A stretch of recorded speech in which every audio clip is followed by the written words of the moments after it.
하나님 말씀을 보겠습니다. 하나님 말씀은 창세기 1장 1절입니다. 하나님 말씀 창세기 1장 1절 우리 다 같이 한 목소리로 봉독을 하도록 하겠습니다. 하나님이 천지를 창조하시니라. 아멘. 하나님께서 태초에 천지를 창조했습니다. 이 시간은 이정기 목사님께서 말씀을 전해 주실 것인데 이정기 목사님에 대해서 우리 담임 목사님께서 소개해 주시겠습니다. 할렐루야. 이 오후 찬양 예배에 오셔서 마음껏 주님을 찬양하는 주님 여러분들을 주님의 이름으로 축복합니다. 매달 첫 주일이 지난 오후 예배를 또 선교 헌신 예배로 드리는데 이번 8월 달에는 우리가 일본을 놓고 한 달 동안 집중적으로 기도할 것입니다. 우리 교회가 파송한 또 장석현 선교사님도 일본 유인에 계신데 또 동경의 배명덕 선교사님도 우리가 또 이렇게 후원을 하고 있습니다. 한 달 동안 우리가 일본을 놓고 집중으로 기도할 때에 그 땅에 영적 변화가 일어나고 많은 영혼들이 선교사님들의 전하는 복음을 듣고 주께로 돌아올 줄로 믿습니다. 서로 축복합시다. 오늘 또 참 잘 오셨습니다. 찬양 중에 거하시는 주님을 경험하신 줄 믿습니다. 하나님께 복 많이 받아서 복 나누어 주는 인생을 삽시다. 4층에 있는 사람들은 왜 안 따라해요? 연희자매 옆에 보고 축복해야지. 다시 옆 사람 보고 당신을 보니까 예수님이 생각납니다. 있는 곳에서 예수님을 보여줍시다. 있는 곳에서 살아있는 전도지가 됩시다. 할렐루야. 여러분들의 그 축복대로 될 줄 믿습니다. 오늘 우리 교회에 오셔서 말씀을 전하시는 이정기 목사님은 서울신학대학교 교수님으로 계시다가 은퇴를 하셨습니다. 상담학을 가르쳤습니다. 서울신학대 상담연구소도 만드셨고요. 특별히 제 기억에 버나드 교수님 이름이 생각 안 나네요. 신부님, 예, 그 크리스토 세라피라고 하는 책이 아주 유명한 책인데 우리 이정규 교수님이 그걸 번역해서 한국의 그리스도 요법이라고 하는 상담 치료 요법을 이렇게 소개하신 걸로 버나드 트리렐인가요? 예, 그 교수님을 소개한 걸로 제가 기억하고 있습니다. 우리 한국의 상담학의 수준을 한 단계 끌어올리는 그러한 역할을 하게 하신 귀한 목사님이신데 어제 동명대학교에서 학회가 있으셔서 부산에 오시는 길에 우리 교회에 이렇게 오셔서 말씀을 전하게 되었습니다. 그동안 후학들 키우느라고 애쓰셨고 또 앞으로 하나님께 더 귀하게 쓰임 받기를 원한다는 마음으로 우리 박수로 한번 목사님 모시겠습니다.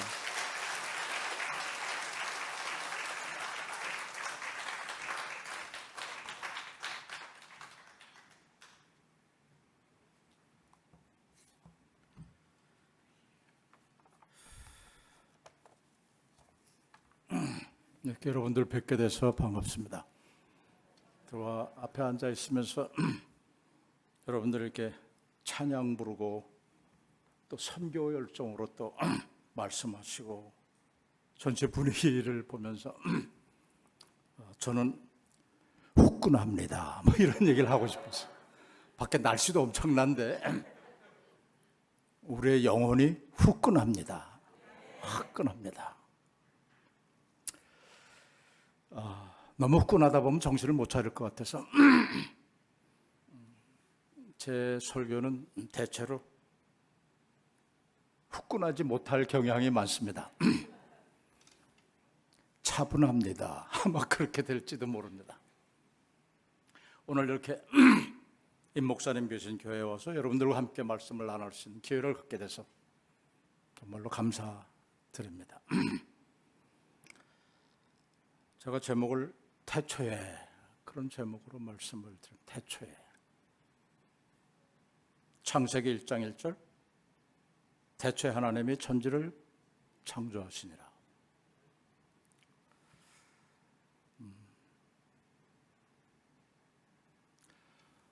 기독교 신앙을 갖고 사는 사람들이 한마디를 꼭 기억해야 한다면 태초에 하나님이 천지를 창조하시니라. 이상 더 강한 메시지가 우리가 있을까? 그런 생각을 합니다. 하나님이 태초에 천지를 창조하셨다는데 뭐 딴소리를 우리가 중원본할 필요가 있겠는가? 코로나의 광난이 굉장히 멈춰지는가 싶더니 다시 또 우리를 힘들게 합니다. 많은 사람들을 불안하게 합니다. 아직도 그 마무리가 덜 된 것 같다, 그런 생각을 합니다. 그래서 많은 사람들이 여전히 불안합니다. 그래도 이제는 어느 정도 숨을 쉴 수 있을 것 같은 여유를 갖게 된 것도 같다, 그런 생각을 하고 있는데, 한동안 코로나가 전 세계를 강타하는 기간 중에는 사실상 우리는 숨쉬기조차 불안했습니다. 황당하다는 말이 있는데 황당하다는 말을 그때 쓰는 거 아닌가, 그런 생각이 들었습니다. 농담 삼아 하는 얘기 가운데 황당과 당황이 어떻게 다르냐, 뭐 그런 얘기를 한 적이 있었는데,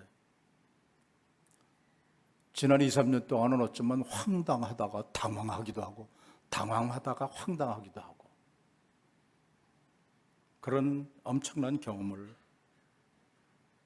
우리는 했습니다. 그러면서 하나님을 믿는다고 하는 나 자신을 돌아다보면서 그런 경험 때문에 아주 자조적으로 나를 봐야 하는 그런 2, 3년을 우리는 보냈습니다. 나름대로 코로나가 절정에 다다르는 시기에 지난 한 4년, 5년 전부터 서울 YMCA라고 하는 데서 나오는 청년이라고 하는 잡지에 제가 칼럼을 매달 썼습니다.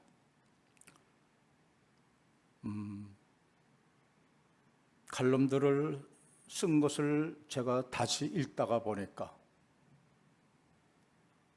무척이나 헤매고 있었던 나 자신의 모습을 발견할 수도 있었습니다. 그 칼럼 중에 하나, 제가 책으로 하나 묶어서 냈습니다만, 최근에 오늘 아마 임 목사님께 제가 책을 아마 오늘 전해드린 것 같은데, 도마가 만난 예수, 그런 제목으로 책을 묶어서 냈습니다. 그 중에 하나를 읽어보니까 그동안 무척 헤매고 있던 나 자신을 발견할 수 있었습니다. 그 중에 한 칼럼 중에서 이런 얘기를 제가 썼습니다. 인용을 우리들이 잘 아는 천재 한국의 천재 시인 이상이라고 하는 천재 시인이 썼던 오감도라고 하는 제목의 시를 인용한 기억이 납니다. 오감도는 원래 조감도, 새가 내려다보는 그림이다를 오감도, 까마귀가 내려다본다라고 썼던 시입니다. 그 중에 일부를 제가 한번 읽어봅니다. 13인의 아해가 도로를 질주하오. 길은 막다른 골목이 적당하오. 제1의 아해가 무섭다고 그래요. 제2의 아해가 무섭다고 그래요. 제3의 아해가 무섭다고 그래요. 계속해서 13명의 아이가 무섭다고 달리는 모습을 시로서 기록했습니다. 그렇게 13명의 아이들이 막 질주하는 모습은 지난 2, 3년 동안 처음에 막 코로나가 극에 달했을 때에 우왕좌왕하던 우리들의 모습과 다르지 않습니다. 마치 이상이 코로나를 예언한 것 같은 그런 생각이 들었습니다. 당시에 우리들의 모습을 돌이켜보면 막다른 골목을 질주하던 아해들의 모습과 별로 다르지 않습니다. 천재시인 이상은 아마 그런 거를 예언하지 않았나, 그런 예언적으로 내다보지 않았나, 그런 생각이 듭니다. 연세대학교 교수로 은퇴한 경제학자 가운데 김학은 교수라는 분이 있는데, 이분이 독실한 크리스찬이더라고요. 그분이 이상의 시, 괴델의 수, 이런 책을 썼는데, 이상의 시를 해독하는 막 그런 책 해독서 같은 느낌이 들었습니다. 그 책에서 그는 이렇게 말하고 있습니다. 오감도는, 그 시를 얘기하는 거죠. 이상의 오감도는 새가 내려다보는 것이 아니라 까마귀가 내려다본다라고 쓴 그 오감도는 골고다의 십자가에 앉아서 아래를 내려다보는 새의 그림을 연상시킨다. 골고다의 십자가에 앉아서 새를 내려다보는 새의 그림을 연상시키는 게 오감도라고 그랬습니다. 제1의 아해가 무섭다고 그러고 제2의 아해가 무섭다고 그래요. 제3의 아해가 무섭다고 그래요. 13명의 아해가 다 뛰고 있었습니다. 어쩌면 예수님께서는 하늘 위에서 이 지구상에서 벌어지고 있는 코로나 사태를 내려다보고 계시지는 않았을까, 그런 생각을 해봤습니다. 13명의 어린아이가 도로를 질주하던 모습, 낮이나 밤이나 마스크를 사겠다고 약국 앞에 줄 서 있던 우리들의 모습을 돌아봅니다.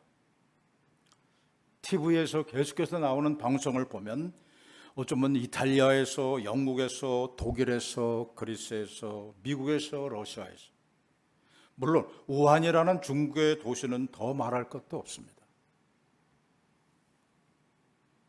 엘리베이터 단추를 누르다가 그 자리에서 쓰러져 넘어져 죽는 그런 모습을 우리는 중국 우한에서 벌어지는 사건을 통해서 볼 수 있었습니다. 한국도 여기 대구가 가깝죠. 대구에서 그 많은 TV에 나오는 사건들을 보면은 무자비하게 트럭에 막 실려가는, 그리스에서 이탈리아 마구 사람들을 짐짝 취급해가지고 트럭에다 싣고서 그냥 어디 가서 파묻어버리는 그 시체들의 모습들, 그리고 막 던지던 그 모습들은 어쩜 지구의 종말에 온 게 아닌가, 뭐 이런 생각이 들었습니다.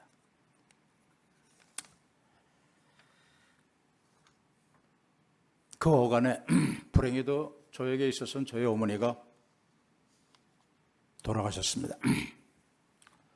비록 코로나를 이유로 돌아가신 건 아니었지만 온 세상이 정신없이 허둥대고 있는 그 기간에 저희 어머니도 하늘나라로 가셨습니다.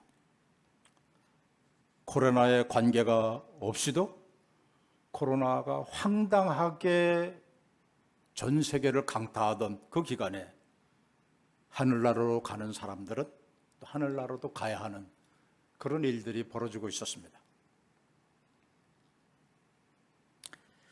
하나님께서는 그 상황 속에서도 하나님의 일을 진행해 가고 계셨습니다. 그런데 그 숨가쁜 순간에 주님은 오감도처럼 십자가 위에서 새가 내려다보듯이, 십자가 위에서 까마귀가 내려다보듯이 지구를 혹시나 내려다보고 계셨을까? 예수님을 십자가에 못 박는 사람들, 예수님을 올려다보면서 통곡하던 제자들, 예수님의 모친 마리아, 막달라 마리아, 거기에 니고데모도 있고 아리마대 요셉도 있고, 어쩌면 한국의 많은 목사님도 거기에 계셨을 테고, 이 교회 목사님들도, 장로님들도, 권사님들도, 집사님들도 계신 그 자리를 하나님께서, 주님께서 내려다보고 계셨을지도 모릅니다. 이제 우리는 2, 3년 지나면서 어느덧 한숨을 돌리고 있습니다. 마치 아무 일도 없었다는 듯이. 비록 아직도 마스크를 벗지 못한 채 여러분 이러고 있지 않습니까? 마스크를 벗지 못한 채로 그 불안한 시대를 잊지 못한 채 이렇게 예배를 드리는 우리의 모습을 지금쯤도 하늘 높은 곳에서, 아니면 골고다 십자가 위에서 주님은 우리를 내려다보고 계시는 것은 아닌가? 격세지감이라는 말이 있습니다. 그 낱말을 사전에 찾아보니까 그리 오래되지 않은 동안에 진보나 변화가 심하여 딴 세대처럼 몹시 달라진 느낌, 이렇게 국어사전에 기록되어 있습니다. 그 당시 우왕좌왕하던 우리들의 모습이 떠오릅니다. 한편으로 참 부끄럽다, 이런 생각이 듭니다. 사실 인간은 원래 부끄러운 존재입니다. 원래 에덴 동산에부터 인간은 부끄러운 존재였습니다. 어쩌면 부끄러운 인간의 모습이 우리 인간의 본래 모습인지도 모릅니다. 이제 좀 나아졌다 하니까 들로 바다로 여행을 떠나는 모습들을 TV에서도 많이 봅니다. 독백처럼 저는 그냥 격세지감이다, 이런 생각을 합니다. 바로 얼마 전에 그 모든 장면들은 이제 남의 이야기인가?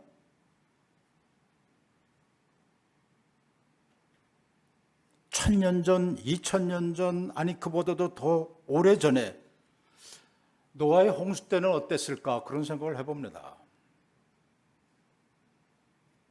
비가, 장마가 그렇게 40초에 쏟아지면서 모든 사람의 장마 휩쓸려 죽어가고 있는데, 코로나 시대의 우리들의 모습처럼 그 당시도 우왕좌왕하면서 많은 사람들이 헤매고 있지 않았을까?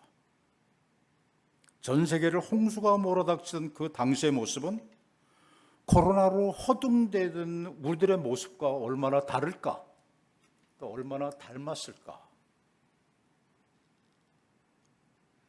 어쩌면 별반 차이가 없었을지도 모른다, 그런 생각을 합니다.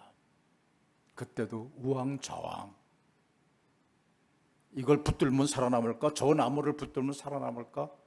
홍수가 전 세계를 강타하는데 그런 모습이나 코로나 때 우왕좌왕, 어린아이가 골목을 달려가고 있어 하는 그 모습과 뭐가 달랐을까? 별반 차이가 없었을지도 모릅니다. 결국 저도 하나님을 믿는다는 우리 모두들도 갈등과 회의 속에서 회의하고 황당하고 불안했던 시간을 우리는 보내야 했습니다.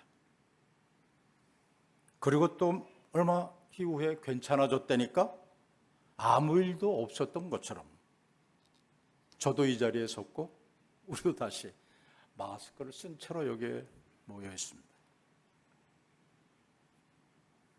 언제 그런 일이 있었나는 듯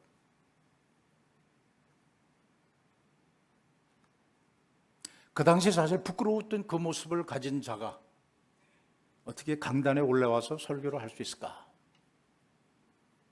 하나님이 천지를 창조해서 온 우주를 지배하시고 역사하시고 간다고 믿고 고백하고 했던 사람들이 코로나 시대에 우리는 얼마나 부끄러운 우리의 모습을 드러냈습니까? 사실 하나님을 전혀 믿지 않는 사람처럼 우리는 말하고 행동하지 않았습니까? 무슨 할 말이 있겠습니까? 그 당시 막 우왕좌왕하던 우리들의 부끄러운 모습을 하나님께서는, 주님께서는 십자가고에서, 골고다 십자가고에서 우리를 내려다보고 계시지 않았을까?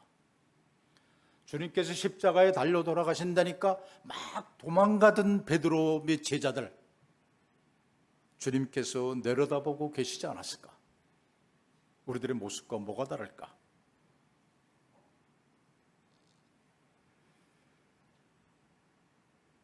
십자가, 골고다 십자가에서 마치 이상시인의 오감도처럼 그런 내려다보시는 주님의 모습, 새가 내려다보는 것도 아닌 까마귀가 내려다보는 것처럼 내려다보시던 주님 앞에 우왕좌왕하던 막 골목길을 뛰어가던, 약국 가서 마스크를 하나 더 살라고 달리든, 보건소 앞을 달리든 병원 앞을 달리든 그런 우리들의 모습, 부끄럽지 않은가? 그게 솔직한 저의 고백입니다. 그렇게 쭈뼛쭈뼛 부끄러움도 모르는 듯 다시 또 이렇게 우리는 교회에 모여들고 다시 또 성경을 읽고 찬송을 부르고, 오늘 찬송 감동이어서 아주 후끈후끈하더라고요. 감동 아주.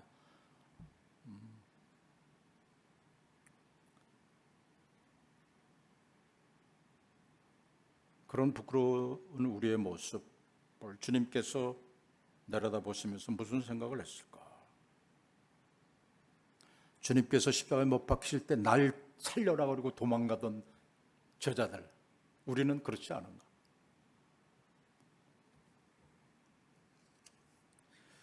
우리는 어쩌면 코로나가 온 세계를, 대한민국을 강타하고 있을 때 우리는 하나님의 살아가시지 않은 것처럼, 하나님을 믿지 않는 사람처럼 말하고 행동했던 우리들의 부끄러운 모습,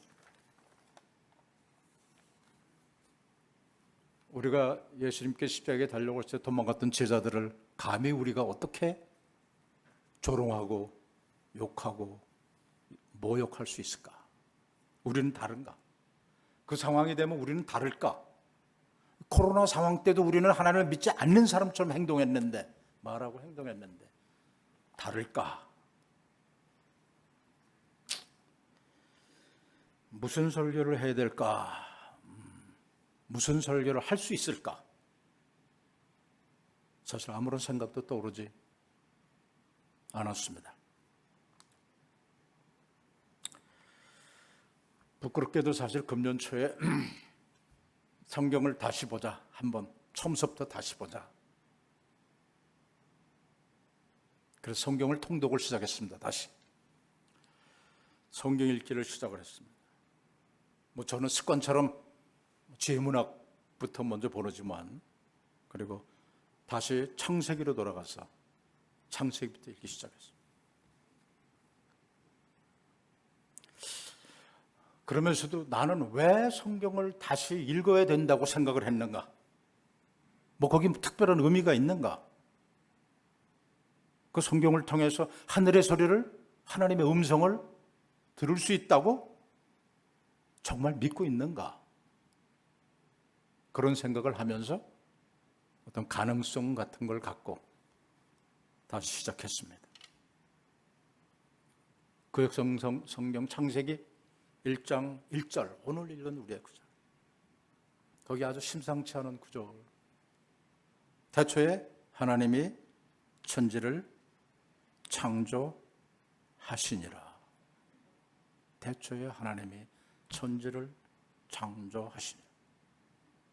사실 우리는 이 구절을 소위 골백 번도 더 읽었을 것입니다. 그럼 외우고 있을 겁니다. 그냥 거기에 의미가 있는지 없는지 상관없이 습관처럼 우리는 읽었고 외우고 있습니다. 놀랍게도 우리가 창세기 1장 1절로 돌아가서 다시 들여다보면, 창세기 1장 1절은 바로 이 구절은 이 세상, 하늘과 땅, 곧 우주의 존재의 근거가 되는 말씀입니다. 우리가 믿고 있는 하나님, 우리가 믿고 있는 기독교의 존재의 근거가 바로 그 구절에 들어있습니다. 이 세상의 존재의 근거, 우리의 존재의 근거, 그거를 하나님의 창조와 연결시키는 것은 기독자들의 당연한 자세입니다. 당연한 선언입니다.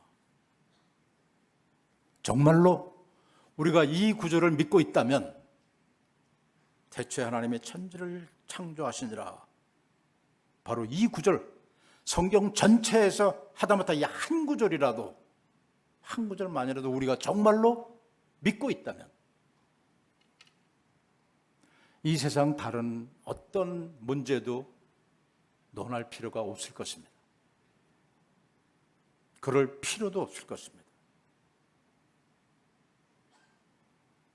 한번 여러분에게 질문해 볼까요? 솔직하게 물어볼까요? 바로 오늘 창세기 1장 1절이 선언하는 대로 태초에 하나님이 천지를 창조하시니라. 바로 이 말씀 정말로 믿으시나요? 정말로 믿으십니까? 그럼 뭘 걱정하십니까? 코로나가 오든 코로나가 재발하든 다시 노아의 홍수처럼 전 세계가 다 무너져 내리는 그런 사건이 생긴다 하더라도 무엇을 왜 걱정하십니까? 하나님께서 하시는데, 하나님께서 창조하시고 하나님께서 일으키시고 하나님께서 우리를 다 인도해 주시는데, 섭리하시는데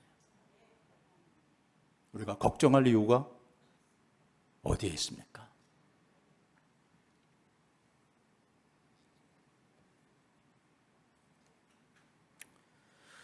고맙습니다. 예라고 대답해 주셔서.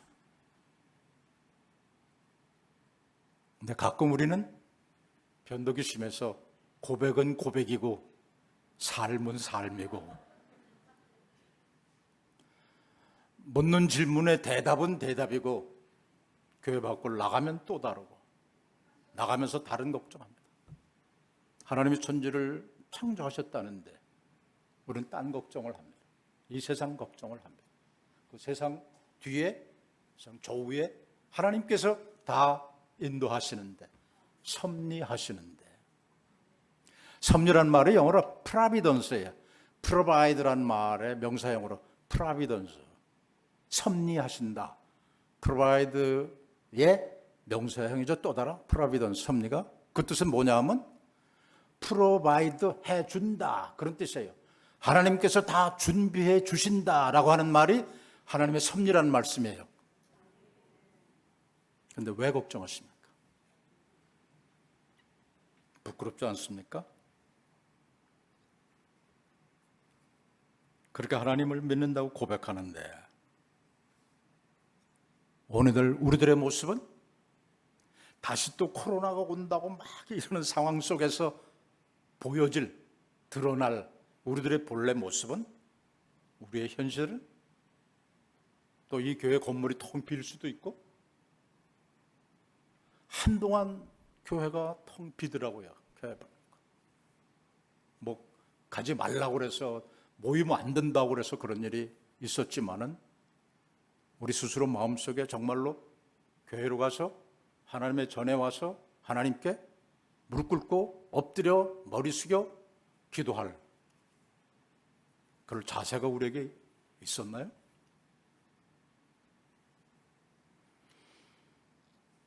교회에서는 창조설을 가르치는데 우리는 쉽게 얘기해서 창조설, 창조론 가르치는데 학교에서는 다윈의 질환호를 가르치고 있습니다.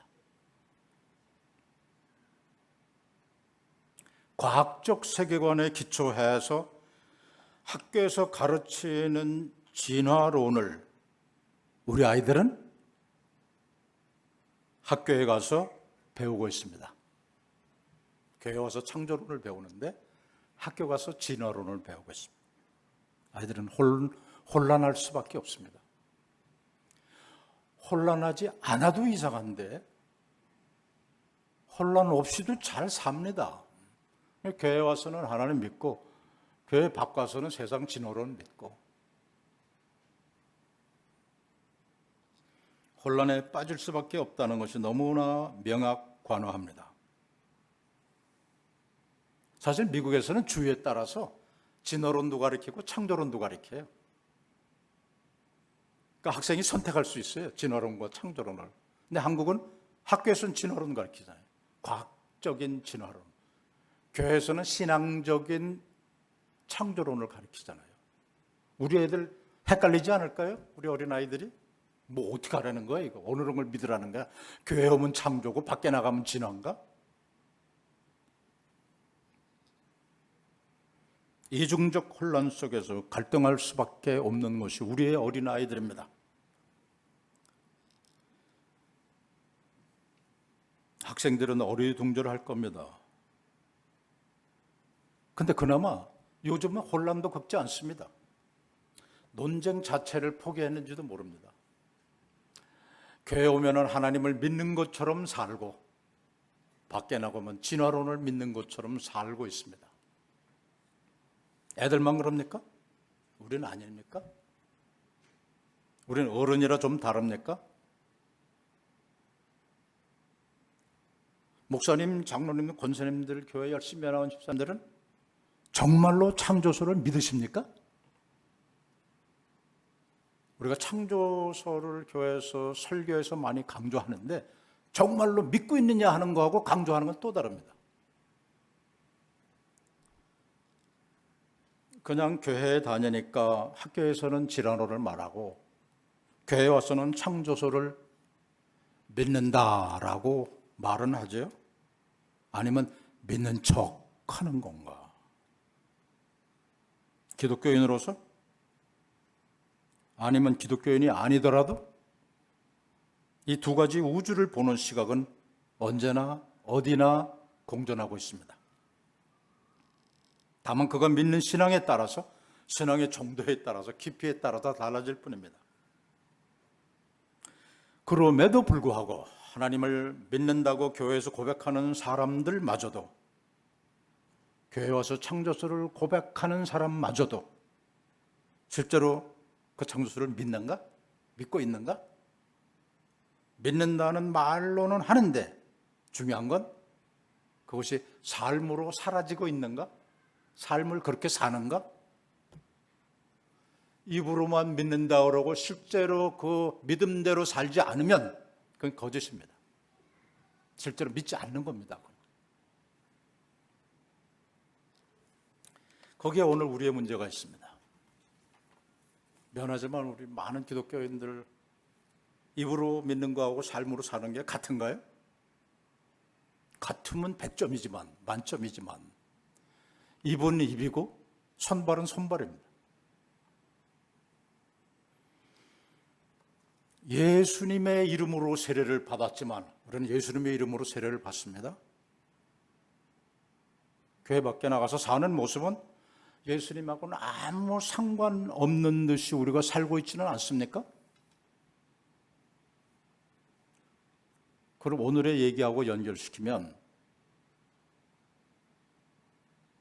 교회 안에서는 창조론을 말하면서 고백하면서 사회에 나가서는 진화론적인 사고로, 과학적인 사고로 살고 있지 않습니까?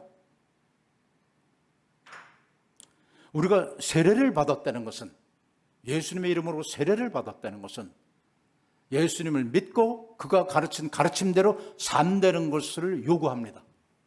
그것을 동반시켜야 합니다. 교회에 나와서 찬송을 부르는데, 고백은 하는데, 기도는 하는데, 성경을 읽는데 실제 삶은 하나님이 전혀 존재하지 않는 것처럼 살고 행동하고 있습니다. 거기에 오늘날 교회에 문제가 있는 거 아닌가? 아니면 교회를 다 가린다고, 교회의 중요 직책을 맡았다고 찬송도 부르고 기도도 하고 설교도 하고 그런 우리가 갖고 있는 믿음에 문제가 있는 것은 아닌가? 멀리 갈 것도 없이 그 대표적인 현상 중 하나가 바로 코로나 사태에 보여주는 우리들의 모습입니다. 하나님을 믿는다고 그러는데 모습은 허둥지둥, 전혀 하나님을 믿지 않는 사람같이 우리는 허둥지둥. 하나님의 천지를 창조하시고 역사를 주관해 가시며 마침내 우리를 구원에 이르게 하실 것이라고 하는 그것을 입으로는 고백하고 떠들고 설교도 하는데 실제로는 그거하고 아무 상관없이 허둥지둥 어린아이가 13명의 어린아이가 골목길을 뛰어가고 있다, 달려가고 있다. 우리 안 뛰었습니까? 그 당시? 다 뛰고 있지 않았습니까? 골목길을, 컴컴한 골목길을, 구원도 없는 그 골목길을 우리는 얼마나 달렸습니까? 거기에 목적이 있는 것도 아니고 방향이 있는 것도 아니고 거기에 삶의 의미가 있는 것도 아니고 부끄럽다 이런 생각이 들었습니다. 그 기간 중에 우리는 얼마나 부끄러운 존재들인가. 그냥 무작정 달리던 우리의 모습, 어떻게 될지 모르게, 언제 죽을지 모르고 이러는 상황 속에서. 근데 뭔가 하나님을 믿는 사람은 조금은 달라야 하지 않습니까? 하나님 보시기에 그래도 내 자녀들이 맞아. 그래도 쟤네들은 하나님을 믿는다고, 나를 믿는다고 말하는 내 자녀들이야. 그래서 얘기하지는 않을까요? 욥에게 하나님께서 말씀하셨듯이, 봐라, 좀 다르지 않느냐? 그 친구들, 욥은 좀 다르지 않느냐 하고 친구에게 말했듯이, 안 믿는 사람들에게, 그래도 하나님을 믿는다고 교회 와서 기도하고 말씀을 전하는 그 사람들은 뭔가 달라도 조금은 다르지 않느냐?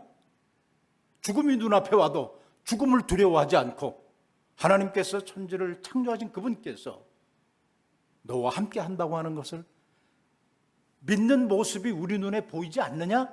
너네들 눈에 안 보이느냐? 뭔가 다르지 않느냐? 그럴 때 하나님께서도 자랑스럽지 않을까요?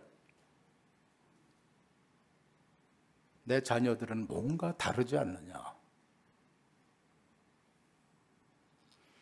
목적도 방향도 삶에도 의미도 없이 달려가던 사람들, 하나님을 믿는 사람들은 의연한 모습이 있어야 되는데 의연한 모습도 없어요. 부끄러운 줄도 몰라. 뭐가 뛰니까 뭐가 뛴다고. 사탄의 자식들이 뛰니까 하나님의 자녀들도 함께 뛰어. 다른 사람들이 뛰면 나도 뛰어야 합니까? 꼴뚜기가 뛰니까 망둥이도 뜁니까? 하나님을 믿지 않는 사람들이 뛴다고 하나님을 믿는다고 고백하는 사람들이 같이 뛰어야 합니까?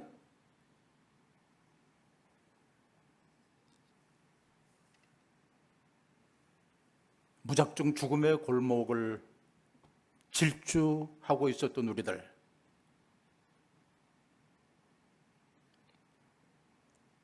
우리가 가지고 있는 믿음은 무엇입니까? 우리가 그렇게 하나님 앞에 고백하고 믿는다고 소리쳐서 그랬던 그 믿음은 어디로 갔습니까? 하나님의 천지를 창조하시고 우주를 섭리하신다고 고백했던 그 나의 입술, 이건 어디로 갔습니까? 우리가 가지고 있는 믿음이 그런 믿음입니까? 부끄럽지도 않습니까? 난 이번 코로나 사건을 통해서 한국교회가 믿지 않는 사람들에게 보여준 모습은 부끄러움 그 자체, 다른 아무것도 없다고 생각합니다. 그러지 않을까요? 안 믿는 사람들, 너네는 하나님 믿는다는데 너 나 뛸 때 같이 뛰었잖아. 죽음의 골목을 같이 뛰었잖아. 코로나 때문에 불안해할 때 너희도 불안해했잖아. 하나님을 믿는다면서. 너하고 나하고 뭐가 달라? 뭐라고 얘기할 수 있을까요? 내가 믿는 하나님을 어떻게 그들에게 증거할 수 있을까요?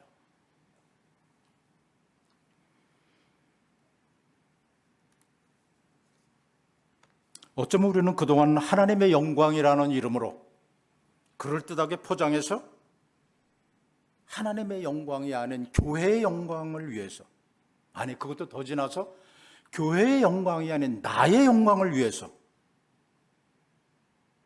더 조금 더 확대하면 가문의 영광을 위해서, 우리 한국 사람은 그 문장 좋아해요. 가문의 영광을 위해서 우리는 뛰고 있었던 것은 아닌가?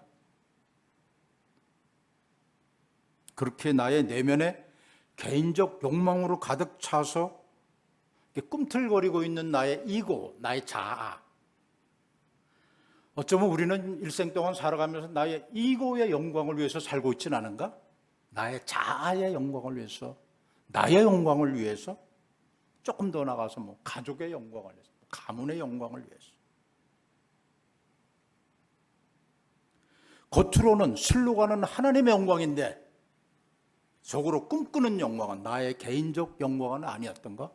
그 목사든 장로든 교회 집사든 누구든 정말로 하나님의 영광을 위해서 뛰는가? 나 개인의 영광은 아닌가? 나 자신도 모른 채 그렇게 우리는 줄지어서서 이 세상에 오감도에 나오는 그 13명의 아이들처럼 방향도 모른 채 어두운 골목을, 그 죽음의 골목을 지난 몇 년 동안 우리는 질주하고 있었는지도 모릅니다. 그런 생각을 해봤습니다. 어쩌면 코로나는 한국 교회를 향한 하나님의 마지막 테스트였는지도 모른다. 하나님의 영광이라는 이름으로 하나님의 영광을 도적질했던, 주님의 영광의 이름으로 주님의 뜻을 배신했던, 그러니 나의 영광을 위해서 일생 동안 뛰었던, 어둠의 골목을 다람질박질했던 그 13명의 아이들과 나는 뭐가 다를까? 우리도 어쩌면 무지몽매한 13명의 욕심이 가득한 그 아이들은 아니었을까? 천재적인 이상은 13명의 아이들이라고 해요. 13명을 썼다. 이상의 크리스찬이라는 기록은 어디도 없습니다. 없는데 13명이라고 하는 숫자를 썼습니다. 우리가 잘 알고 있는, 기독교에서 알고 있는 13이라는 숫자. 우리는 13th Friday, 제13일, 13일의 금요일이라고 하는 개념을 알고 있습니다. 천재적인 시인 이상은 더 깊은 다른 의미를 얘기하고 싶어서 그 시에서 13명의 아이들이라는 말을 쓰지 않았을까? 어둡고 부끄러운 거리를 무작정 달리던 13명의 아이들은 어쩌면 코로나의 죽음의 골목을 달리던 우리들의 모습과 무엇이 다를까?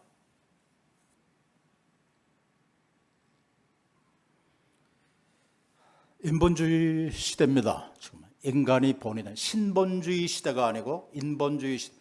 하나님이 역사를 창조하시고 하나님이 섭리하신다고 하는 것을 믿고 사는 시대가 아닙니다. 지금은 인간이 근본이 되는 휴머니즘이 종교입니다. 요즘 그런 시대를 사는 우리들은 과학 시대, 다윈의 진화론을 신봉하는 과학 시대를 사는 현대인들입니다. 물론 우리들도 그 중에 하나지만 입으로는 하나님을 믿는다고 하면서 실제로는 진화론을 신봉하고 살고 있고, 텔레비만 틀면, 컴퓨터만 틀면, 핸드폰만 틀면 줄기차게 우리는 과학의 세례를 받고 있습니다. 하나님은 저리 가고 과학이 우리를 지배합니다. 물론 신학적인 관점에서 진화론을 창조적 진보라고 하는 개념으로 창조적 진화론 이렇게 해석을 하고 설명해 줍니다.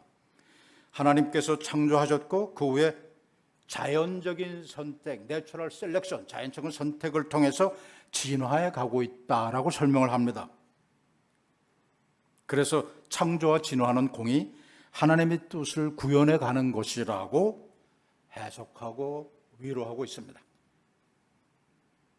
최근에 과학자들이 과거의 어느 한순간에, 오래전 과거의 어느 한순간에 빅뱅이라고 하는, 뭐가 한꺼번에 폭발했다고 하는 이론, 빅뱅 이론을 이야기하면서 하나님의 천지창조소를 빅뱅 이론으로 과학화하려고 하는데, 바로 그 빅뱅 이론이 하나님의 천지창조소를 더 가능케 해줍니다.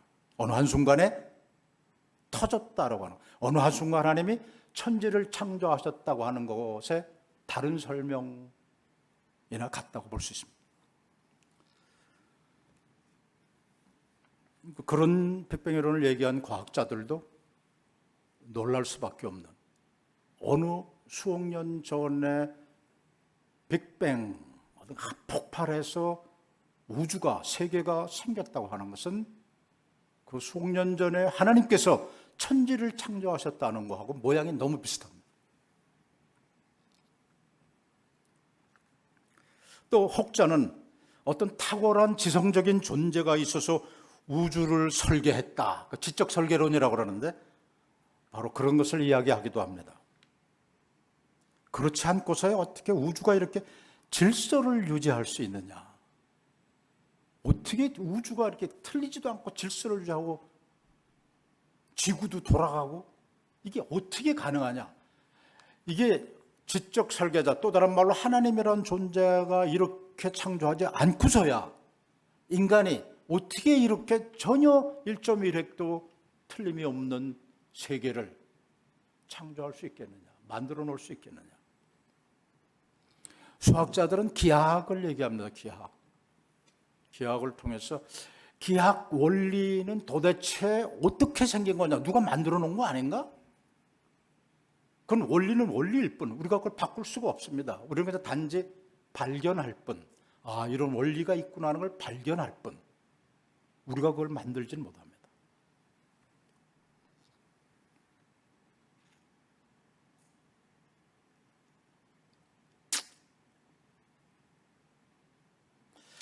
그러나 대부분의 사람들은 심지어 하나님을 믿는다고 사도신경을 통하여 매주일 예배에서 고백하는 우리들도 실제로는 그렇게 고백하면서도, 사도신경을 매주일 교회 와서 고백하면서도 실제 삶은 진화론을 믿고 삽니다. 이런 상황 속에서 어떻게 살 것인가? 하나님을 믿는 그리스도인으로서 코로나 이후의 삶을 어떻게 살아가야 하는가? 어쩌면 코로나 사태는 결국 창조설이냐 진화론이냐라고 하는 갈림길에서 우리를 향한 하나님을 믿는다고 고백하는 우리들에게 어느 길에 설 것인가? 우리에게 그런 찬송이 있죠. 너는 어느 길에 설 것인가? 어디에 설 것인가? 우리가 가야 할 길은 어딘가? 그런 원초적 질문에 대한 해답을 우리에게 던지고 있습니다. 너는 그 상태에서, 그 상황 속에서, 하나님이냐 세상이냐를 질문하는 그 상태 속에서 너는 어느 선에 설 것인가?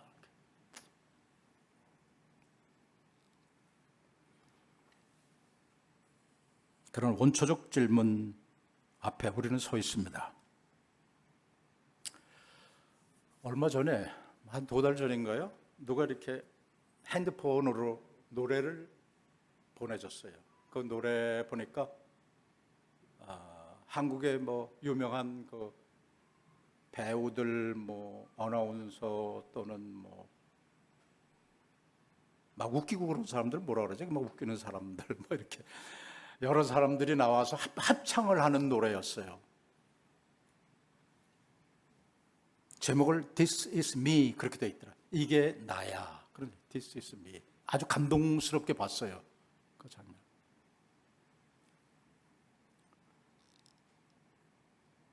나의 부끄러운 모습을 누군가가 비난할 때 내가 나 자신을 나가서 This is me. 이게 나야. 다른 사람이 너 하나님을 믿는다고 하는데 어떤 게 너야? 그럴 때 This is me. 이게 나야. 이렇게 말할 수 있는 내용을 우리가 갖고 있다면 우리는 이 코로나 시대, 우리를 향해서 손가락질하는 사람들이 우리 주변을 가득 차고 있는 시대, 과학의 진화론만을 믿고 사는 그런 사람들이 있는 시대 속에서 우리를 향해서 손가락질하고 있는 그 사람들 앞에 이게 나야, 하나님 믿는다고 고백하는 이게 나야, 이렇게 말할 수 있는 무언가 우리에게 있어야 되지 않겠습니까? 그 노래에서 그런 힌트를 얻습니다. 거기 나오는 사람들은 전문적인 가수가 아닙니다. 비전문가들이 모여서 입을 모아서 당당하게 노래를 부릅니다. 어쩌면 가수가 아닌 그들을 향해서 누군가가 이렇게 손가락질을 하는지도 모릅니다.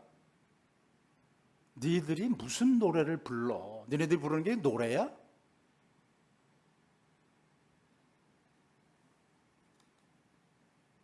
근데 그들은 This is me. 이게 나야. 그러면서 당당하게 노래를 부릅니다. 보란듯이. 그 모습을 보는 사람들은, 보는 이로 하여금 그 노래를 듣는 사람들로 하여금 감동하게 만듭니다. 이게 나다. 이게 나야. 우리가 그 사람들 앞에서 하나님을 믿는 사람들, 이게 하나님을 믿는 사람인 나야. 이렇게. 하나님을 믿는 사람들은 이렇게 살아. 그렇게 우리가 보여줄 수 있다면 우리를 지켜보고 있는 그 모든 사람들에게 삶은 이렇게 사는 거야 라고 어떤 모범을 보여줄 수 있지 않을까. 그 내용의 가사를 제가 한번 이렇게 일부를 인용해 봅니다. 영어를 번역한 건데 보니까 이런 구절이 나옵니다. 나보고 도망치래. 나보고 눈에 띄지 말래. 특이하게 생긴 내가 필요 없대. 그래서 나는 내 모습이 부끄러운 거라고 생각했어. 사람들이 나를 먼지처럼 취급해. 그러나 나는 그냥 그 사람들 그래 두지 않을 거야. 우리가 설 수 있는 무대가 따로 있고 우리는 그만큼 근사한 존재야. 그 번역된 대로 그래. 근사한 존재야. 내가 그 영문을 제가 봤더니 이 번역상에 좀 문제가 있더라고요. 거기에 나보고 도망치래 이런 부분이 영어에 보니까 they say run away라고 됐으니까 나보고 막 도망가래 그렇게. 이 부분을 읽으면서 이상의 시중에 13이나 해고 골목을 도망치던 모습이 보이더라고. 나보고 도망가래. 코로나의 광란 속에서 우왕좌왕 약국 앞에서 보건소 앞에서 병원 앞에서 줄지어 서 있던 부끄러운 우리의 모습이 나오더라고요. 하나님을 믿는다고 하는 사람이나 믿지 않는다고 하는 사람이나 코로나 상황 속에서 전혀 다른 게 없더라고. 똑같아. 그 순간 십자가에 위에서 못 박혀 죽어가신 주님의 모습이 떠올랐고 오감도로는 오라는 시처럼 십자가 위에서 우리들 내려다보시는 모습이 오버랩 때 왔어요. 예수님께서 십자가에 못 박혀 돌아가시는데 창의 욕구를 찔러서 피를 흘리며 돌아가시는데 주님을 믿는다고 나의 주 나의 하나님이여 고백하던 제자들이 다 도망갔어요. 그때 주님은 무슨 생각을 했을까? 주님이 일어섰을 때 보더라고요. 황당하네 이렇게. 다 도망갔네 하나님을 믿는다고. 우리는 아닌가요? 우리는 안 도망가나요?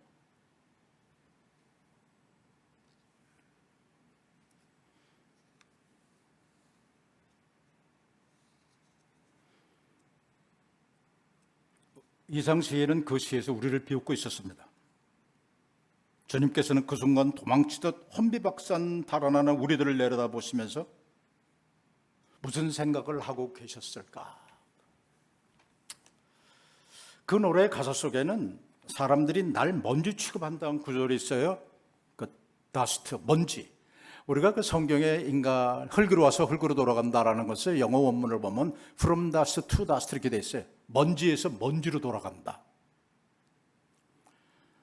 영어 문장으로 읽으면 아주 그게 더 확실하게 우리에 다가옵니다. 먼지에 우리 먼지. 제가 2년 전에 어머님 장례식을 치르면서 화장하여 낙골당에 모실 때 저는 제 눈으로 똑바로 봤어요. 한낱 먼지라고 하는 사실. 우리 육체는 한낱 먼지. 바고 얼마 전까지 살아계시던 그 내가 사랑하는 그 어머니가 화장하고 났더니 just dust, 먼지예요, 먼지. 우리는 뭐 흙에서 와서 흙으로 왔다, 뭐 그렇게 멋지게 표현하는 것 같은데 영어로는 먼지에서 왔다, 먼지로 간다예요.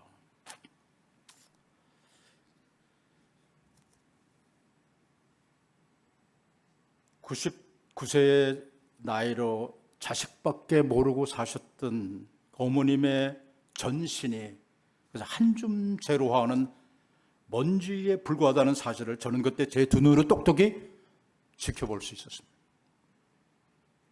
성경 말씀이 이루어지는 순간입니다.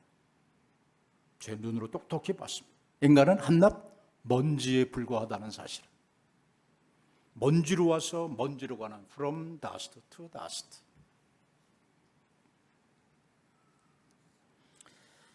우리 뭐 죽을 때 갖고 갈 거 있어요? 그래서 nothing, 가지고 갈 게 없어요. 먼지로 왔다, 먼지로 가요. 뭐 누구는 그런 말 했더라고. 이 세상에 태어날 때 맨몸으로 왔는데 갈 때 수의라도 하나 걸치고 간다. 뭐 그렇게 얘기를 하더라고.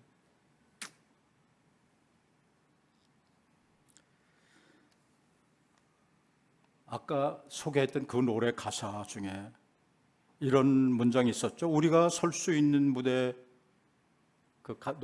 노래를 이렇게, 우리가 설 수 있는 무대가 있어. 아주 근사한 무대거든.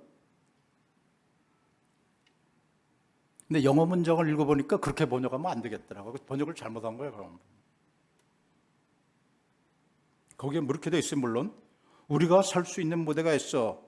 I know that there's a place for us. 우리를 위한 장소가 거기에 있어.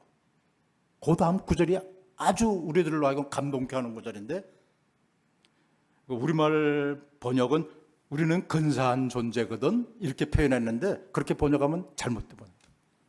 영어 그대로 보면 영어로 for we are glorious. 그럼 뭐야? 우리는 영광스러운 존재거든. 그 구절은 그렇게 번역해. 영어 그대로가 우리는 영광스러운 존재거든. 우리는 영광스러운 하나님의 자녀거든. 우리는 영광스러운 하나님의 백성들이거든. 우리가 설 수 있는 무대가 따로 있어. 거기서 하나님께서 우리를 기다리고 있거든. 왜냐하면 우리는 영광스러운 하나님의 자녀들이니까. 아마 그 번역한 사람이 기독교인이 아닌지도 몰라요. 우리는 근사하거든. 그거하고 영광스러운, 영어로는 글로리우스, 영광스럽다는 말로 되어 있어요. 영어로. 미국적인 기독교의 풍토 속에서 이루어진 가사기 때문에, 기록된 가사기 때문에 그런 거예요. We are glorious. 우리는 영광스러운 존재야. 아까 찬양대원들 열심히 노래했죠? 사랑대원들이 열심히 노래하는 그 모습 속에서 We are glorious. 우리는 하나님의 영광스러운 자녀거든. 그걸 우리가 볼 수 있어야 하지 않아요? 여러분이 여기 와서 하나님께 예배를 드리는 것도 우리는 하나님의 영광스러운 자녀거든. 비록 먼지로 왔다가 먼지로 돌아가지만 우리가 특별한 다른 재능에 있는 건 아니지만 어떤 사람은 개그맨, 어떤 사람은 아나운서, 어떤 사람은 배우지만은 우리도 하나님을 찬양할 수 있거든. 그들이 노래하잖아요. 우리는 영광스러워. We are glorious. 우리는 영광스러운 하나님의 자녀들이거든. 저는 그 구절을 끝까지 번역하지 않았지만 그들이 우리가 설 수 있는 무대라는 번역을 이렇게 번역하는 것이 더 의미가 있다고 생각했습니다. 우리는 갈 곳이 있어. 우리는 하나님께서 우리를 향하여 준비하신 갈 곳, 그 하늘나라. 하늘나라가 우리를 기다리고 있거든.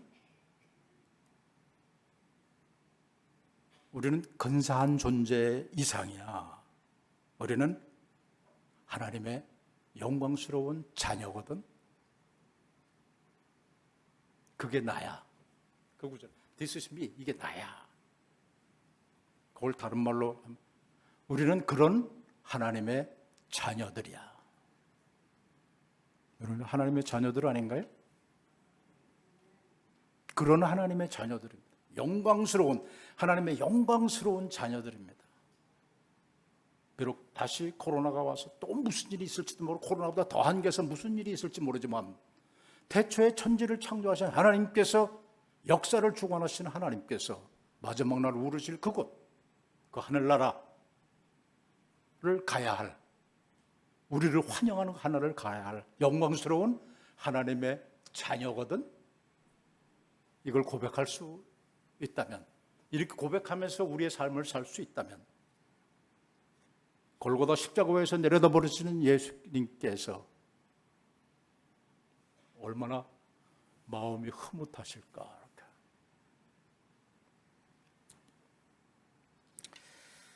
창세기 1장 1절은 기독교 세계관을 한마디로 정리해 준 구절입니다.